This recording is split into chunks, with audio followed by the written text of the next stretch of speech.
भाई जब जायदाद वक्फ की है तो वक्फ क्यों नहीं है सर्वे में? कोर्ट ने कैसे तय कर दिया कि जमीन उनकी है?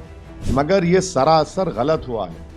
इसीलिए उम्मीद करते कि दिल्ली वक्फ बोर्ड और वहां की मैनेजमेंट कमेटी फौरन सुप्रीम कोर्ट को जाए कि ये दस्तूर जमाबंदी है कैसी तेरी महफिल में, ये दस्तूर जमाबंदी है कैसी तेरी महफिल में, यहाँ बात करने को तरसती है ज़बां मेरी। देखिए, इस बात को समझने की ज़रूरत है, वो तमाम जायदाद जो है वो वफ़ की है और 1970 का वफ़ का गज़ीट है। मैं आपके सामने पढ़ के सुना रहा हूँ।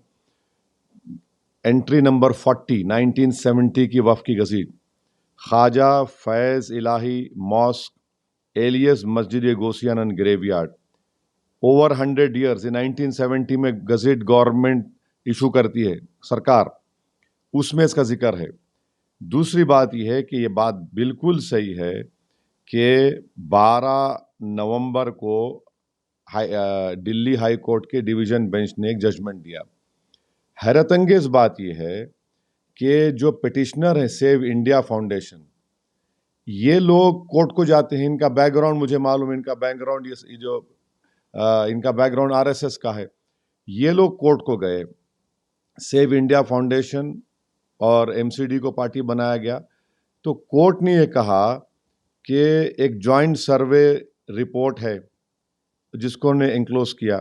अच्छा, ये जॉइंट सर्वे में कंडक्ट कौन कर रहा है? एमसीडी के लोग, डीडीए के लोग और आपके एलएनडीओ के लोग, रेवेन्यू डिपार्टमेंट के लोग और पुलिस ऑफिशियल्स। भाई जब जायदाद वक्फ की है तो वक्फ क्यों नहीं है सर्वे में? सर 1970 का वक्फ का गज़ीट एंट्री नंबर 40 वो लिख रहा है कि 100 साल पुरानी वक्फ है ये। सर्वे हुआ, सर्वे में ये लोग नहीं है। और तीसरी हैरत अंगेज बात यह है कि ये कोर्ट के ऑर्डर में कोर्ट ने कैसे तय कर दिया कि जमीन उनकी है? कोर्ट को यह चाहिए था कि वो वक्फ ट्राइब्यूनल तय करता, वक्फ ट्राइब्यूनल को नहीं गया। चौथी बात यह है कि जब कोर्ट ने कहा कि एलडीओ की है तो उस वक्त दिल्ली वक्फ बोर्ड के एडिशनल स्टैंडिंग काउंसिल बैठे हुए थे कोर्ट में, इन्होंने कोई इतराज नहीं किया। पांचवी बात यह है कि कोर्ट ने कहा कि एमसीडी के डिप्टी कमिश्नर को, भाई डिप्टी कमिश्नर अपने ही मामले में कैसा फैसला करेगा बताइए? ये तो प्रिंसिपल्स ऑफ नेचुरल जस्टिस के खिलाफ है।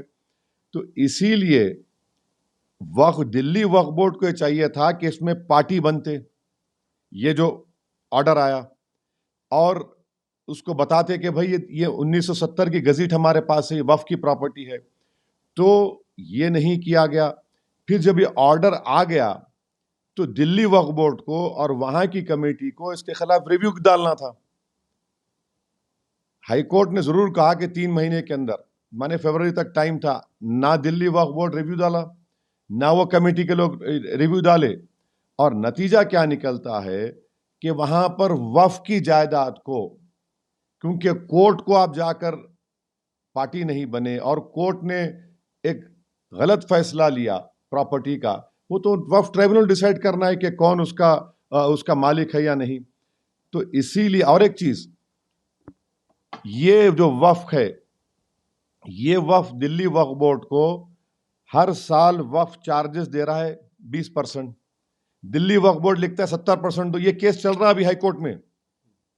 तो इससे साफ तौर से मालूम हो रहा कि ये जो एलडीओ है, ये LDO ministry of urban affairs के तहत है। तो मरकजी हुकूमत और दिल्ली की मिलकर, और उस वक्त का जो एडमिनिस्ट्रेटर वक्फ बोर्ड का था और एमसीडी का हेड था, एक ही आदमी था। ये इसलिए कि मैं वक्फ का मेंबर था, मेरे को मालूम इसमें, और वकीलों से बात किया मैं। तो ये सरासर गलत है। अहम बात यह है कि प्लेसेस ऑफ वर्शिप एक्ट 1991 क्या है बताइए फिर? 1947 15 अगस्त में जगह मस्जिद थी और ये सब मस्जिद की हिसार में था। कैसा आप लोग करिए? पार्लियामेंट का कानून है, उसको भी बाला तायक रख दिए, तो उसको भी धज्जियां उड़ा दिए। तो इसीलिए हम कह रहे हैं कि ये एक बड़े मंसूबाबंद तरीके से कोर्ट के सामने जाकर ना दिल्ली वक्फ बोर्ड गया, ना ये कमेटी वालों का काम था कि जाकर कोर्ट को बताते।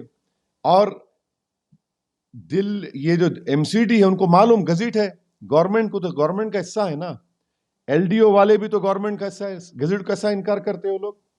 تو یہ نقصان وقف کی جائیداد پر ہوا. وہاں مسجد کو بھی مانا گیا کہ تھوڑا بہت نقصان ہوا، نہیں معلوم، لوگ بول رہے ہیں، مگر یہ سراسر غلط ہوا ہے. اسی لیے امید کرتے کہ دلی وقف بورڈ اور وہاں کی مینجمنٹ کمیٹی فوراً سپریم کورٹ کو جائے اور جا کر یہ تمام حقیقت سپریم کورٹ کو بتائے اور سٹیٹس کو لے وہاں پر. یہ تو غلط ہے بالکل. ارے پورا لکھا ہوا ہے اس میں، اس کا ریکارڈ ہے، وقف فنڈ دیا جا رہا ہے، اور آپ اس طرح کا تو پوری طریقے سے دلی وقف بورڈ اس میں ملوث ہے، کمپلسٹ ہے، اور ان کی یہ نادانی ناہلی نہیں ہے بلکہ ڈیلیبریٹ یہ لوگ آنکھ بند کر لیے. اور پھر یہ جو پٹیشنر ہے، یہ تو سب کو معلوم، یہ لوگ ہر جگہ جا کے اس طرح کی چیزوں کو اٹھا رہے.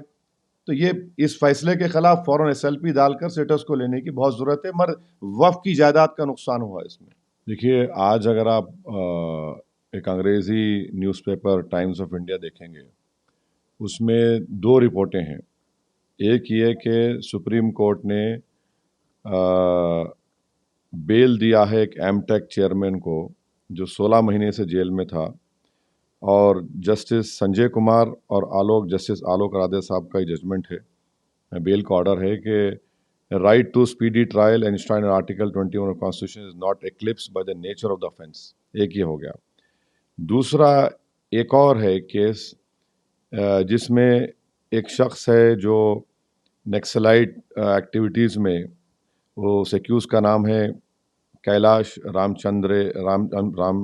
چندانی. تو ان کے اوپر الزام ہے کہ ان کی وجہ سے 15 پولیس کے عہدیداروں کی موت ہوئی آئی ڈی بلاسٹ میں. یہ بیل آرڈر دیا گیا ہے سپریم کورٹ کے چیف جسٹس ہیں اس میں، اور جسٹس باگچی ہیں، اور اس میں یہ لکھا گیا ہے کہ there must be a speedy trial which is possible only when the government sets up exclusive special courts to try cases of this nature. Since there are many cases pending with trial judge and prosecution has cited many witnesses, the trial is not going to conclude in the near future. Chief justice of India نے جس عزمی پر الزام ہے I D blast کے ذریعے 15 police کے لوگوں کی موت ہوئی، ان کو بیل دیا. اور دوسرا جسٹس سنجے کمار صاحب اور جسٹس آلوک آردے صاحب نے ایک ایم ٹیک چیئرمین کو P M L A case میں، دیکھیے پی ایم ایل اے میں ٹوین ٹیسٹ ہوتا ہے، تو ان 2 کیسز میں بیل دے دیا گیا. اب یہ سمجھ میرے کو ذرا سرپرائزنگ اور شاکنگ دکھ رہا کہ ان دونوں کو بیل نہیں ملی. سپریم کورٹ کے ہی 2 کورٹس نے، ایک میں ایک شخص پر جیل میں ہے جو پولیس والوں کی موت کا ذمہ دار ہے، اور ایک پی ایم ایل اے کا کیس ہے. تو پی ایم ایل اے بھی یو اے پی اے کی طرح ٹف ہے، ایک دم سخت ہے. تو میرے کو سرپرائزنگ نظر آ رہا کہ ان دونوں کی بیل نہیں ہوئی. اب یہ تو قانون کے جو ایکسپرٹ ہیں وہ بتائیں گے، مگر مجھے تو سمجھ میں آ رہا ہے کہ جب 2 کیسز میں آرٹیکل 21 کا ذکر ہو رہا، دوسری جگہ کہا جا رہا ہے کہ اسپیڈی ٹرائل نہیں ہو رہا، اور یہ لوگ اتنے دن سے ہیں، یہ صاحب جن پر الزام ہے کہ ان کی وجہ سے 15 پولیس کے لوگوں کی گٹی چولی میں موت ہوئی، تو یہ بھی تو 5.5-6 سال سے ہیں. تو دوسری بات یہ ہے کہ جو لوگوں کی بیل ہوئی ہم اس کا ویلکم کرتے، مگر ان پہ جو کنڈیشنز لگائے گئے وہ بہت ہی سخت کنڈیشنز ہیں. تو وہ کنڈیشن دیکھ کر شاعر کا شعر یاد آیا کہ یہ دستور زباں بندی ہے کیسی تیری محفل میں، یہ دستور زباں بندی ہے کیسی تیری محفل میں، یہاں بات کرنے کو ترستی ہے زباں میری.